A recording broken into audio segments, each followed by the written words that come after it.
ลายเต้าก็เอาไอ้น้องก็มาให้การดีเย็นเลยมันหนักน้ำค่ะต้มค่ะใหม่สูงค่ะช่องน้องปีชาแนลค่ะน้องมันได้ก็มาอยู่ไว้ที่วัดใหม่ยายม้อนนะคะเราเต็มมาแจกน้ำส้มกันอันนี้ก็เขาก็เต็มของมาหมดอันไหนคะนะแล้วก็กวนก็เริ่มมาเนี่ยค่ะเนาะกวนอันจานมาแจงก็เริ่มมาหนำเอาเนี่ยค่ะเนาะก็เมื่อในกวนกึนน่ะเนี่ยค่ะนะเดินยาวเนี่ยยาวกว่าถึงตั้งอุ่นกำลังเดออนก็ตัวเนาะว่าเป็นแจกอย่างละลายแต่ว่าตอนเร็วก็เปิ้นก็ไปมาเจ๊ค่ะนะเปิ้นก็มาตึกๆน่ะเนาะเขามาตึกๆมากัน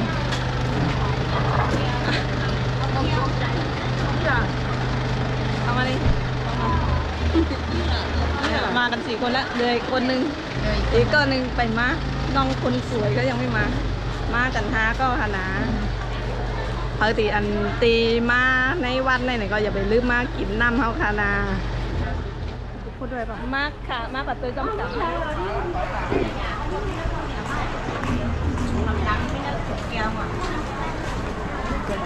จะไม่จับแบบแบบต้องแข็งมากเลย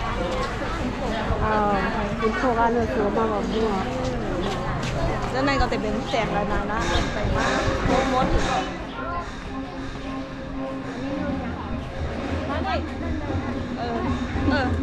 ได้กูเป็นตากล้องได้นะเนี่ยไม่เดินแบบนี้เลยเดินแบบนี่เจ้าไหนก็เป็นเจ้าของไปก่อนนี้เป็นแตกตะก้ายาแต่ว่าก้นไปมากทุกคนอันนี้เป็นเขาอยากกู้ไปเลยไปก่อนข้างหน้าเลยเนี่ยค่ะเนาะบรรยากาศดีว่าเอากับไป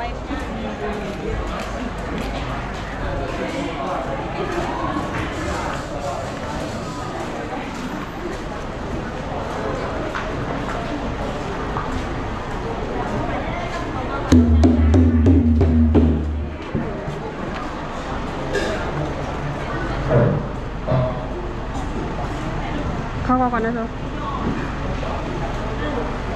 ไอ้อู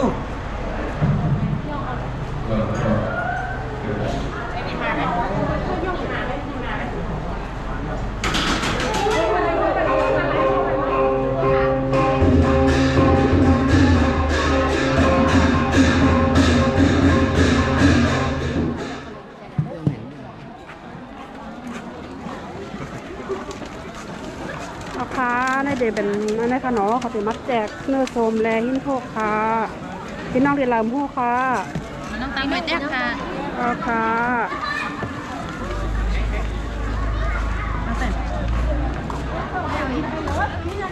โมยินค่ะก็มีอันนี้เนาะอันนี้แหนมตั้งแหนมนั่นน่ะกินน้ำตั้งเขากับแจกต้องไปเขาจังหวานค่ะบัลเลยกินด้วยกินไม่ดูจบเนื้อหวานน่ะอันนี้เดี๋ยวเป็นหมักโมงค่ะเนาะมาจากไรย่องค่ะเนาะไปจ้างเขาเรียกหมอ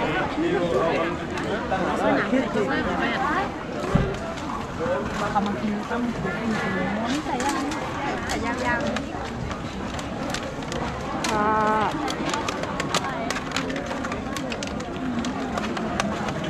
อันนี้เป็นข้าวมันห่อค่ะค่ะ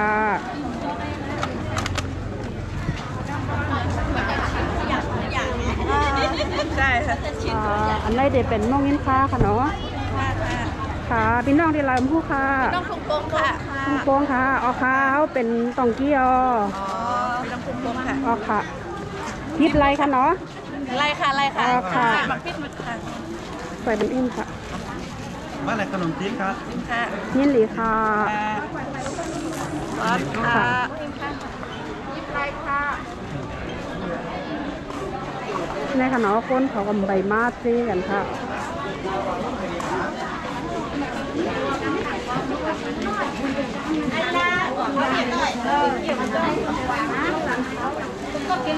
ไม่ได้เป็นข้าวเซนโกค่ะเนาะ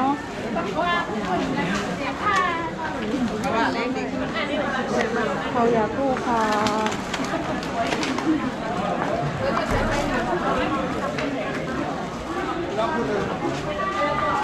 ได้ค่ะเนาะ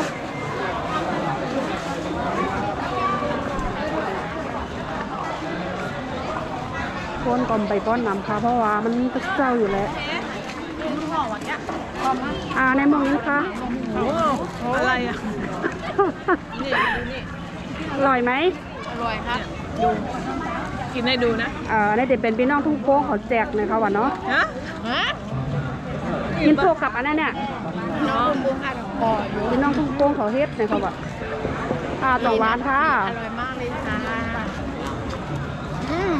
คนก็เดิมมันหนังอร่อยที่สุดดูอยาก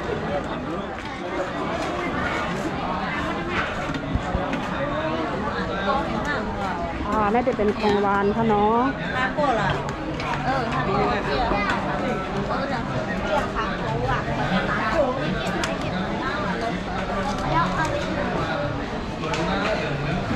น่าจะเป็นกาแฟเหลืองโบค่ะ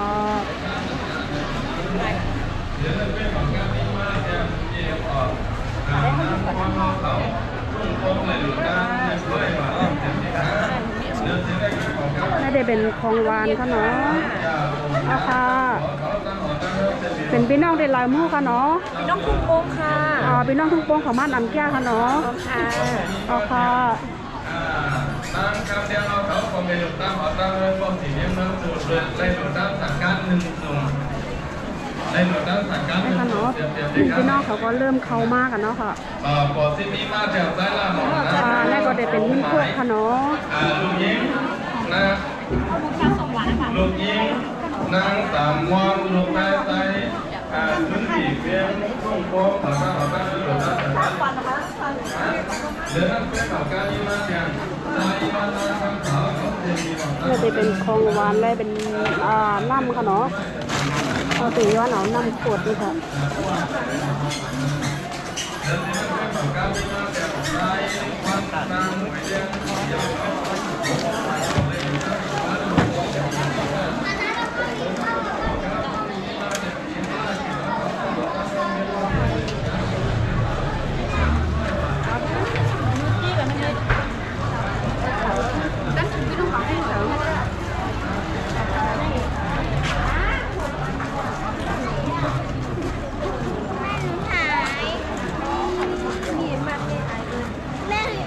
ในทางนี้เขาก็แจกพัดสมข้างหน้า เขายังไม่แจกป่ะสร้างนั้นเขาผันพี่น้องฝั่งแรงหัวนึง เนาะ ไม่แจก เดี๋ยวคนยังไม่มาอันนี้เป็นอีหยังมูค่ะเนาะน้ำพริกกุ้งค่ะพี่น้องเดลายมูค่ะ น้องแรงบางลง หนองแรงบางลงค่ะเนาะพี่น้องน้ำจางค่ะไปส่งค่ะไม่ได้เป็นข้าวเซนโกแลผักกาดส้มค่ะเนาะ เขาเส้นเล็กโก้ ค่ะ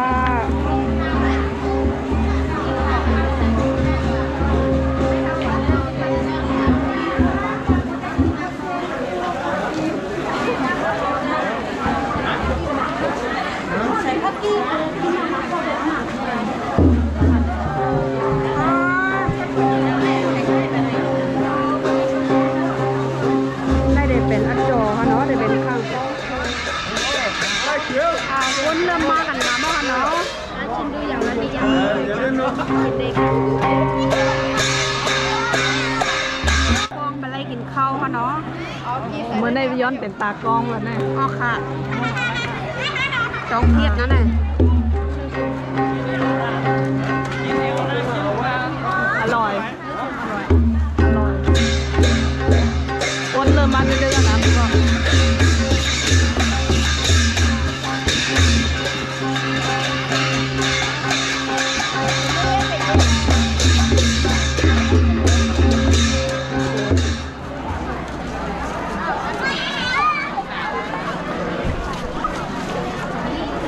นี่ค่ะ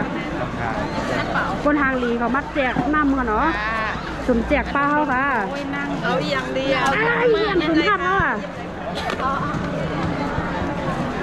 ยิบเลยค่ะยิบเลยยิบน้ำเบล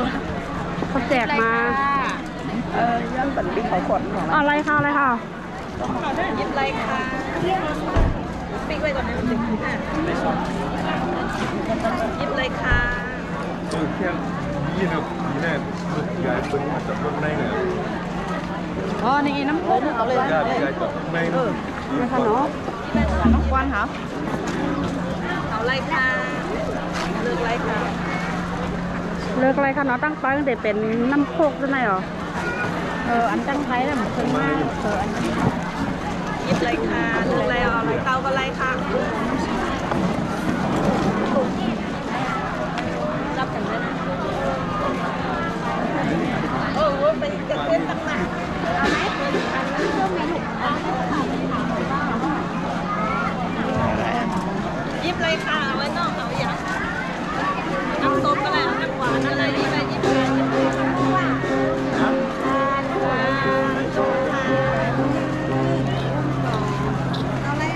ยิบเลยค่ะยิบเลย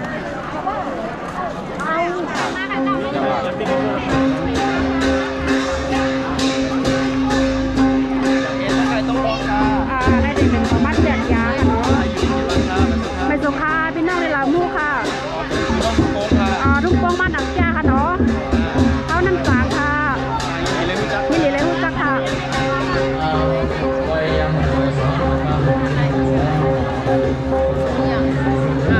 เขาโกสุดเป็นที่ฮัก2 คน 3 คน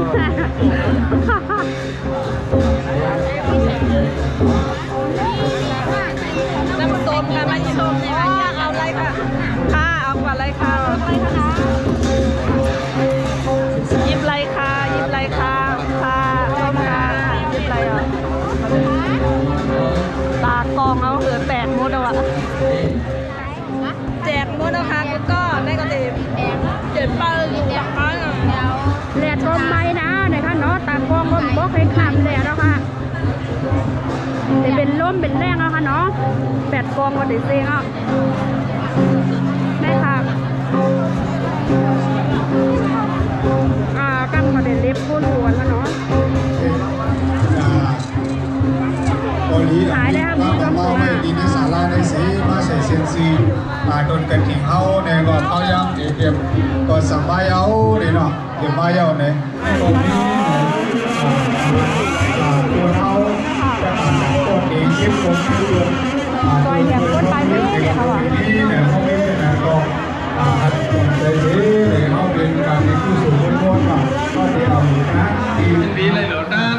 100 วัตต์เตรียมหนังเก่าเจ้าขาปลาสิ่งยื่นเซียนบีนั่นก็เลยเหลือด้าน100 วัตต์เตรียมหนังเก่าเจ้าขาปลา3เขาตั้งเมืองในเลยเหลือด้าน200 วัตต์เตรียมหนังเก่าเจ้าขาสายเหลือนขนาดสุยาเมืองหนองได้ก็เลยเหลือด้าน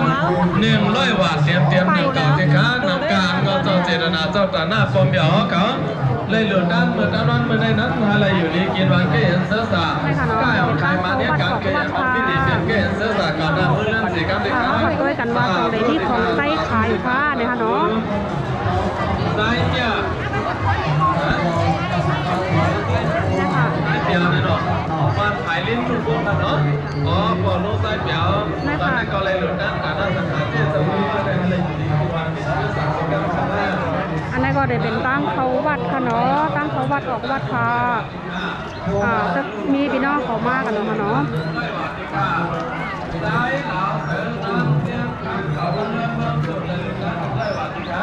นี่ค่ะนี่เดี๋ยวเป็นตั้งเขาวัดค่ะเนาะ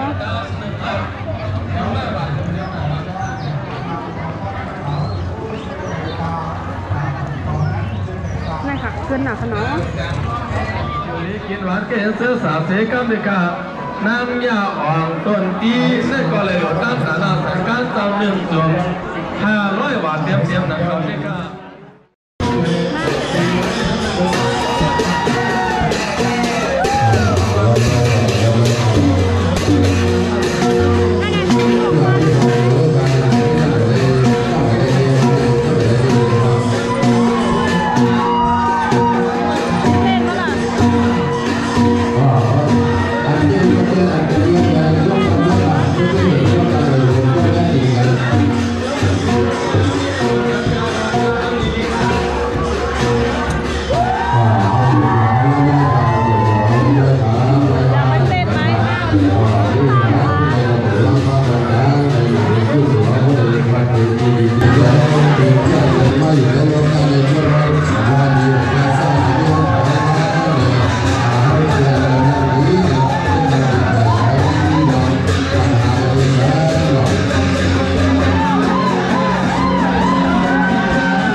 เป็นเนียนมาอย่าเป็นเนียนมา ถ่ายคลิปอยู่ อย่างละร้อยค่ะอย่างละร้อยค่ะไม่อย่างละร้อยค่ะ สวย